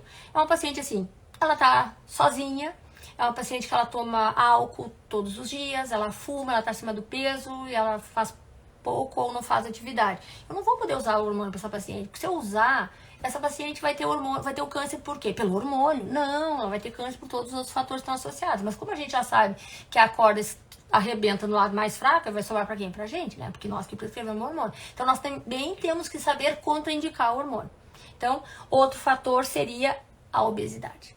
Então, a obesidade hoje, ela é um fator de risco muito importante. Então, a paciente, essa semana eu tive uma paciente também, que ela já conseguiu emagrecer, e aí eu comentei com ela, nós estamos usando hormônio, mas assim, o teu objetivo é continuar emagrecendo, porque ela teve benefício do fogacho, que é o que estava ruim, o sono melhorou, né, o mal-estar que ela estava sentindo, só que assim, eu conversei muito com ela, atividade física, vamos continuar diminuindo o peso, porque a obesidade hoje é um fator de risco muito importante, não só para câncer de mama, mas para todas as doenças cardiovasculares. Aí nós temos esses agentes cancerígenos, que a gente falou agora há pouco, né, os disruptores endócrinos, né, inseticidas, as coisas que estão nos alimentos. Eu vi que a Ju agora há pouco entrou, a Ju Alves, que me pediu dos alimentos ultraprocessados. Então, todos esses são produtos que, se nós pudermos, quanto mais a gente volta lá atrás na nossa alimentação saudável. Então, quanto mais saudável for, e claro, a gente tem um outro problema, né, para tu produzir, por exemplo, uma ameixa sem agrotóxico, não se produz. Então, hoje tem muitos alimentos que tem muito agrotóxico. Então, né, e a gente tem que tentar comer comida, tentar achar algum que seja sem agrotóxico. Daí acaba sendo mais caro, mas eu acho que é um caminho que a gente vai ter que tentar cada vez mais seguir, né?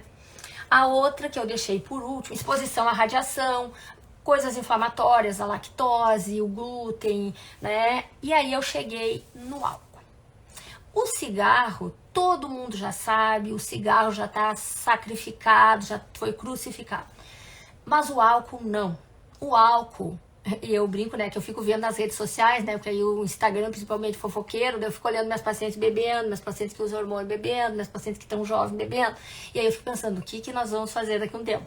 Então, o que o álcool faz? Então, o álcool, ele é associado à alegria, a futebol, a carnaval. Tu vai fazer uma festa, uma formatura, um casamento, o que eu vou botar de álcool? É cerveja, é espumante, é vinho, é chopp, o que eu vou usar? Então é álcool. Então álcool ainda é sinônimo de alegria. Só que o álcool, ele é um dos grandes vilões. O que o álcool faz? Primeiro, como o câncer de mama, a endometriose, eles são doenças dependentes de estrogênio, o álcool, ele estimula a produção de estrogênio. Primeiro ponto. O álcool, ele também tem um metabólito dele, que é o aldeído, que ele é tóxico. O álcool, ele faz uma hipermeabilidade intestinal e facilita a entrada dessas substâncias químicas tóxicas que a gente acaba ingerindo ou via oral, ou respiratória, ou pela pele, né? Que a gente tem os protetores solares, parabenos, as maquiagens. Então o álcool, ele também diminui a absorção das vitaminas do complexo B, principalmente o metilfolato, que é a forma ativa do ácido fólico, que é meu paciente, que já viu a gente falando sobre epigenética, né? Na metilação de DNA. Então as vitaminas do complexo B, elas são muito importantes. Então o álcool, ele diminui a absorção. É só tu pegar um paciente com ácido fólico muito baixo, geralmente é um paciente ou ele é que não absorve muito, ou é uma mulher que menstrua muito, ou é uma pessoa que bebe bastante. Então, o metilfolato, a riboflavina, que é a B2, a metilcobalamina, então seria um outro mecanismo do álcool. E a outra coisa, ele também faz com que aconteça a formação de radicais livres de oxigênio, que eles também podem danificar o DNA, as proteínas e os lipídios do corpo, por meio do processo da oxidação. Então, o álcool, ele realmente tem uma multiplação cancerígena. Então, o álcool não combina com saúde, né? Então, isso é uma coisa que a gente questiona. Eu já fiz muito tempo palestra de vitamina D, principalmente, para médicos, e eu fico impressionada que nossa classe é uma classe que bebe muito, né? Porque são estressados e bebe para relaxar. Então, realmente, a gente acaba tendo uma incidência grande também de câncer dentre os colegas, né? Então, depois que eu comecei a estudar epigenética e pela história familiar que eu tenho de múltiplos cânceres de mama, eu diminui muito a minha ingesta de álcool em função disso. Tem uma pergunta que eu sempre respondia, mas eu não tinha certeza. Doutora, quanto de álcool é saudável ou é risco? Aí eu fui pesquisar e aí eu achei assim, ó, que mais ou menos 12 gramas de álcool puro já seria risco. O que seria 12 gramas de álcool? Uma lata de cerveja ou um chopp de 350 ml, uma taça de vinho de 90 ml, uma dose de destilado de 30 ml, uma lata ou uma garrafa pequena de bebidas tipo ice. Então, é dose dependente. Aí eu achei num site um teste para identificação de problemas relacionados ao uso do álcool, chamado Audit. Eu vou falar o site, é www.instrumentos.senad.nute.ufsc, que é a Universidade Federal de Santa Catarina, .br/audit. Eu vou deixar depois da live, eu vou deixar esse site ali para vocês, que aqui a gente consegue fazer um score individualizado, que aí as pessoas conseguem saber se o que elas estão usando de álcool, ela é risco ou não, principalmente para câncer, que é o que nós estamos falando. Então, o que a gente chega à conclusão? Que o álcool sozinho, ele não causa câncer. Uma das coisas que eu também deixei aqui por último, em relação à prevenção da menopausa. Prevenir não tem como, mas se a gente chegar nesse período com saúde, com qualidade de vida melhor, os riscos são muito menores. Então, o que seria? Nós temos um outro problema, que a gente já falou ali na atividade física, na melhora da alimentação, na qualidade do sono, diminuir o estresse. Nós temos uma coisa chamada de resistência à insulina. Então, quem é meu paciente, a gente sempre pede o exame, a gente sempre tenta tratar, tenta orientar, porque a resistência à insulina está associada com inflamação. Então, câncer está associado também com inflamação, não é só com hormônio. Então, assim, a resistência à insulina, se a gente diminuir ela, o que nós vamos melhorar? A gente vai diminuir o peso, então diminuir o risco da obesidade. A gente vai melhorar o sono. A gente vai diminuir a quantidade de gordura. E aí, diminuindo a quantidade de gordura, nós vamos diminuir a quantidade de hormônios que precisam ser usados. Porque a paciente que está mais acima do peso, que está no índice de massa corporal mais elevado, geralmente acima de 25, já começa o risco, o que acontece? Elas transformam, o estradiol se transforma em estrona, que é mais potente. Então, isso é uma das coisas que a gente sabe que, se nós diminuir a resistência à insulina, então uma medida pode impactar em muitos outros benefícios, né? Como a gente já falou lá na endometriose, um outro fator importante seria a correção da disbiose intestinal. Então, hoje a gente escuta muito falar sobre o intestino como segundo cérebro. Eu, desde 2019, eu comecei a estudar uma microbiota chamada estroboloma, que é estrogênio com bolo fecal. Também já falei lá na endometriose, mas acho que não custa a gente repetir aqui, por quê? Porque a endometriose, então eu sempre digo para as minhas pacientes, quem tem endometriose tem que acender as lâmpadas todas, assim, as sinaleiras, as luzes, o semáforo, né, que eu vi que tem colegas aqui que não são daqui, aqui a gente fala em sinaleiras, é semáforo, vermelho, porque aí essas pacientes, elas têm inflamação, essas pacientes têm predominância estrogênica e essas pacientes provavelmente têm uma alteração na microbiota intestinal. Então, essa microbiota do estroboloma, né, ela tem a capacidade de não morrer quando a gente usa antibiótico para matar as outras bactérias do mal, ela permanece, e ela também tem o poder de liberar umas substâncias chamadas glucuronidases, que elas reconjugam o estrogênio, transformam ele na forma ativa e não deixa de ser eliminado nas fezes. Então, a pessoa fica hiperestrogênica. Então, a partir do momento que a gente consegue corrigir, inclusive hoje a gente tem, nossa live do dia 15 vai ser sobre testes genéticos, até pouco tempo nós não tínhamos testes genéticos que identificavam essa microbiota, então agora a gente já tem alguns que já estão fazendo isso, né, que se a gente corrigir a nossa microbiota intestinal, que ela é uma causa importante hoje de todas as infecções, pegar a infecção urinária de repetição, eu toco aqui de novo que nós podemos começar a ter mulheres preparadas para endometriose já dentro do útero da mãe, né? Se a mãe não tiver inflamação, se a mãe diminuir a ingesta de produtos que são disruptores endócrinos, se as mães não beberem álcool, se nós fizermos umas crianças saudáveis, porque que nós vemos hoje? A gente está vendo crianças com 2, 3 anos de idade já tomaram muitos antibióticos. Então, o que a gente vê? Os pediatras usam antibiótico e não se preocupam com a microbiota. Então, nem com a imunidade da criança. Então, qual é o tratamento? Medicina tradicional é antibiótico, corticóide, antibiótico. Então, essas crianças, será que não são aquelas meninas jovens? Tem homens, câncer de mama, tem homens também. Mas será que não são essas meninas jovens que estão tendo câncer de mama ali pelos seus 23, 24, 25 anos? Porque a gente está tendo casos assim. Então, são questionamentos que acho que nós temos que começar a fazer desde o início, né?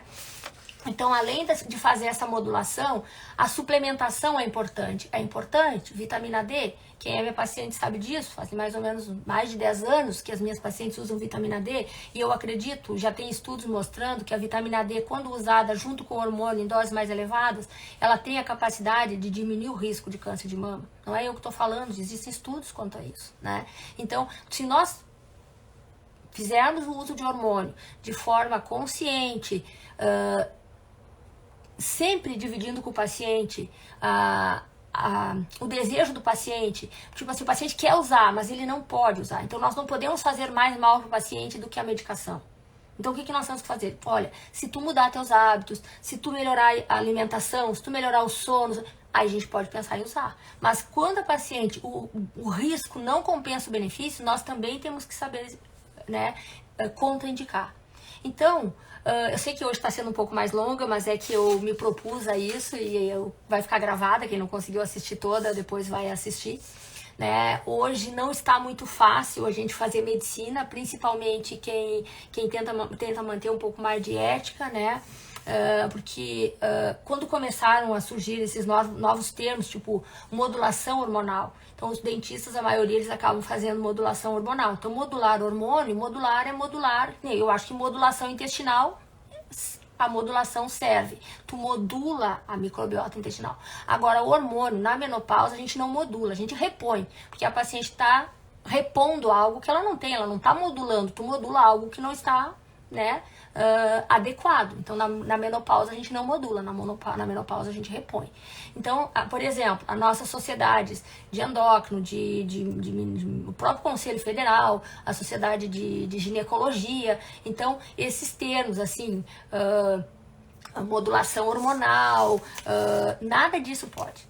Então, muitas vezes, a gente passa por ultrapassado. E a doutora não faz modulação hormonal. Não é verdade. O que a gente faz? A gente usa hormônios de forma ética, consciente, seguindo as diretrizes que a gente tem, né, com segurança, acompanhando o paciente. Então, assim, jamais fazer reposição hormonal em paciente que não tem hormônio, então, que não tem exames, né, e tem que ser feito, a gente tem que monitorar o nível dos hormônios. Então, quem é meu paciente, a gente sempre faz isso, né, a gente tá usando hormônio, a gente monitora, então a gente tem que ver. Por exemplo, eu tive um caso um tempo atrás de uma paciente que usava um hormônio sintético via oral, e era uma paciente que com esse hormônio a pressão dela ficava maravilhosamente bem, não tinha problema nenhum de pressão, nem o remédio da pressão ela precisava usar. Só que quando essa paciente a gente começou porque ela tinha medo de usar câncer, de usar hormônio, porque a mãe dela tinha tido câncer com 75 anos, e ela entrou em menopausa antes dos 50, inclusive foi o cardiologista dela que pediu pra mim achar uma forma dela usar hormônio sem se preocupar com o câncer.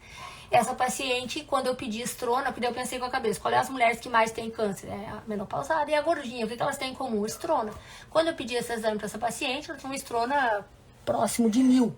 Então, essa paciente, o que acontece? Essa paciente é uma paciente que eu não poderia continuar usando aquele hormônio, né? E aí a gente tem algumas coisas, por exemplo, tem algumas coisas mais naturais, tipo crisina, sal palmeto, pigeon africano, que são coisas que tu pode usar junto para tentar diminuir a aromatização. O que seria a estrona? A estrona é isso, a aromatização. Então, tudo são coisas que nós no dia a dia temos que sempre ficar de olho. Então, não dá, que isso é uma coisa que acontece muito. As pacientes, às vezes, elas querem consultar uma vez por ano e ficar pedindo receita. Não dá. A gente tem que monitorar. Então, às vezes, tu até passou ali um pouquinho de 3, 4 meses, aí tu muda um pouquinho a forma, porque tu sabe, né? Mas por que a doutora mudou? Então, assim, eu já mudei meus, né? Eu agora vou dar né, as prescrições, e a paciente tem que vir, a gente tem que monitorar por segurança, não é só minha, é principalmente da paciente. Eu vou abrir aqui para vocês fazerem algumas colocações. A gente já está em 1h30, então eu vou agora ficar à disposição, se alguém quer perguntar alguma coisa, colocar alguma coisa. E nessa live, assim, não daria tempo para mim falar sobre paciente que não pode usar, o que nós podemos usar. Então, a paciente que não pode usar, se ela fizer essas orientações que a gente falou ali na prevenção do câncer, o que acontece? Isso aí vai ajudar muito ela para prevenir que o próprio câncer que já teve, que volte, que tem em outras áreas, porque normalmente o câncer de mamas, ele é hereditário? É hereditário, mas somente 25% é hereditário. Então, a maioria é epigenético, é os nossos hábitos, que se a gente mudar, a gente pode prevenir. Então, assim, pessoal, eu gostaria de agradecer muito a todas vocês, né, que estiveram aqui. Umas estão desde o início, outras estão entrando, outras saem, mas o que eu queria mesmo era passar essa mensagem para vocês, que não tem polêmica, né, que não tem um tá errado, o outro tá errado. Não, eu acho que cada paciente tem o seu médico, cada paciente tem que discutir com o seu médico, tem que perguntar. Eu acho que o grande problema é que às vezes, talvez comigo as pacientes não tenham muito problema de chegar e perguntar pra mim, doutora, questionar, né? Não, às vezes o paciente senta na frente do médico. Aconteceu isso com uma paciente minha, ela tava usando vitamina D com K2, aí o médico tirou a vitamina D, tirou a K2 e deu carbonato de cálcio, que calcifica, e é uma paciente que já tem placas na carótida, já tem placas nas coronárias. E aí o que eu vou fazer? Daí eu perguntei pra ela, mas eu confio na senhora. Não, tu não confia em mim, porque tu faz 6 meses que tá usando, tu tirou tudo que eu usava. Tanto que eu disse pra ela, a partir de hoje eu não te prescrevo mais nem vitamina D nem K2. E aí eu perguntei pra ela, mas por que o médico, que era um reumato, tirou a K2 e a D de ti? Doutora, eu não sei. Então, assim, daí são essas coisas que a gente tem que questionar. Eu brinco que eu já apanho muito por causa da vitamina D, por causa da K2, eu já comecei a apanhar por causa do T3 também. Então, assim, mas aí quem é minha paciente eu explico, né? Só que tem muitas pacientes que elas são inseguras. Elas confiam na gente, mas confiam desconfiando. né? Então são aquelas pacientes assim, tipo, grávida, tu prescreve medicação para dor, aí ela vai na farmácia, o balconista diz, não, isso faz mal, daí ela confia no balconista, eu não consigo mais fazer pré-natal de paciente que não é minha, justamente por isso, que eu digo, né, que obstetra e grávida, a gente tem que morrer abraçado junto, e mulher na menopausa é a mesma coisa, ou tu confia no médico que tá te prescrevendo, ou não vai dar certo, né? Porque daí, se tu começa a escutar todas essas coisas, que nem, por exemplo, tu imagina que tá vindo por aí de tu usar hormônio em mulheres que já tiveram câncer de mama. Se a gente já passa por louca, por maluca, por usar o T3 e também por usar a vitamina D em dose alta, tu imagina em relação a isso. Né? É muito difícil a gente tirar essas coisas que estão enraizadas, né?